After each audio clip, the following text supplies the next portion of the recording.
Hello and welcome to another episode of The Word for Kids. I'm Jaymie and I'm guiding you through the book of Genesis through a series of 20 episodes. We've been talking about sin and how much trouble it caused the first people on earth, Adam and Eve, and then their sons, Cain and Abel. Today we'll be talking about what happened when most people on the earth had become evil and selfish. This is probably a familiar story, the Great Flood. Are you ready? Let's go!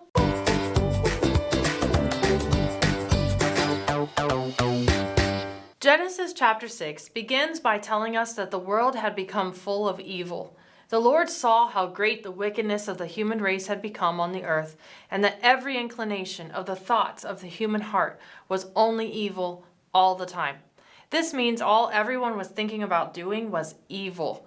The Lord regretted that he had made human beings on the earth, which means he wished he hadn't made people, and his heart was deeply troubled.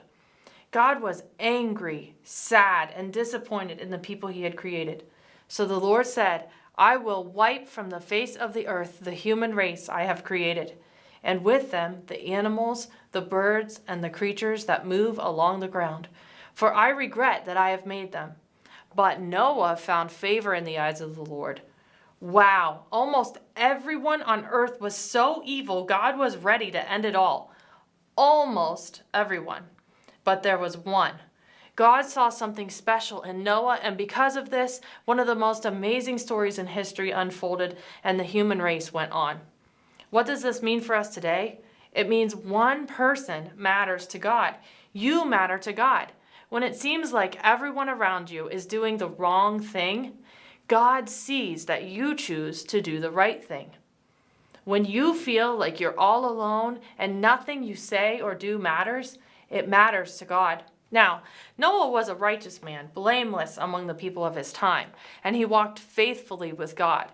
He had 3 sons, Shem, Ham, not that kind of Ham, and Japheth. Now, the earth was corrupt in God's sight and was full of violence. This just means a lot of people were doing a lot of bad things and hurting each other. When God saw this, he told Noah that he was going to destroy the earth and the people on it because of their wickedness. So he told Noah to build an ark out of cypress wood with rooms inside. He then said to cover it with pitch, inside and out. We don't know exactly what Noah used as pitch, but this just means he put something on it to protect the boat from being damaged by water. God gave Noah specific directions for how to build the ark. It was to be 450 feet long, 75 feet wide, and 45 feet high. The ark was as long as 1.5 football fields and as high as a 5-story building. Whoa! Can you imagine what Noah must have thought of all of this? You want me to do what, God? Build an enormous boat on dry ground? Okay, God, if this is what you want me to do, I'll do it. Noah obeyed God and built the ark. Think about this when you feel God may be calling you to do something that seems impossible or just plain crazy. God has a special plan, and he's using you to make it happen. If you're still searching for what God may be asking you to do in your life, talk to a parent or group leader who can help you pray about this. God will probably not ask you to build a giant boat, but he may ask you to sit with a new kid at the lunch table or ask a student who feels left out to play kickball at recess. Whatever it is, if God asks you to do it, he'll help you make it happen. Back to Noah. God told Noah that he was sending floodwaters to destroy all life. Every animal and person would die. But then God said, "But I will establish my covenant." That sound means it's time for the word of the day.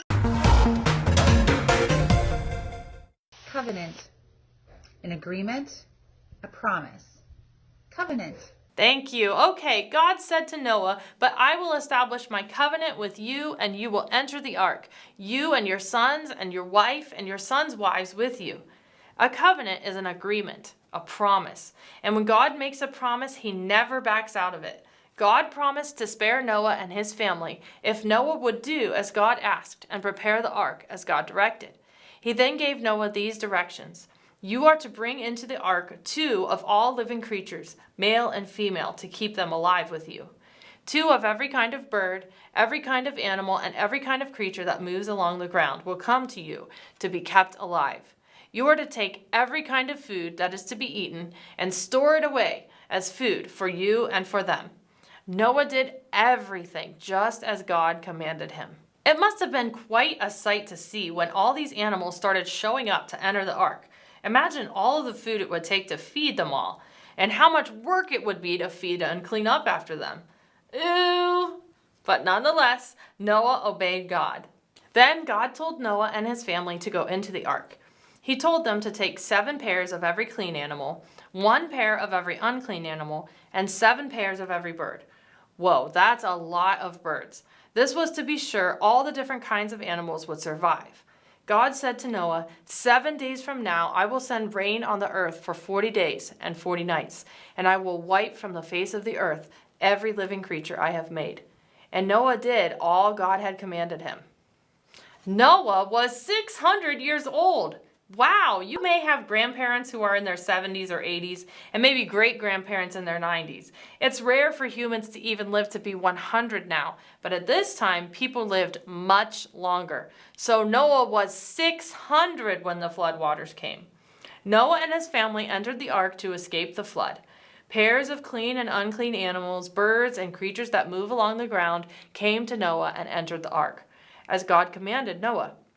After Noah's family and all the animals entered the ark, God shut them in. Then, after 7 days had passed, God kept his word. Remember, we talked about this before. What God says he will do, he does. And the floodwaters came on the earth.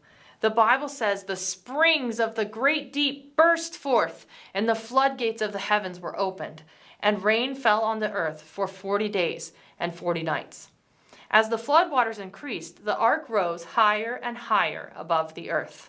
And that's where our story ends for this week. You'll have to watch the next episode to find out what happens to Noah and all those animals. Now it's time for the verse to remember. This week's verse is Genesis chapter 6, verse 9b. Noah was a righteous man, blameless among the people of his time, and he walked faithfully with God. One more time. Noah was a righteous man, blameless among the people of his time, and he walked faithfully with God. Genesis 6:9b. And now for your challenge. Make a paper boat. With the help of a parent, look up a video on how to create a paper boat that floats, if you don't already know how. Then, see how many toy animals or other small objects you can fit on it while it still floats. As you do this, imagine what a big job it must have been for Noah to build the ark and fill it with all those animals.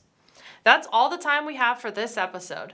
We'll see you again next time for another episode of The Word for Kids.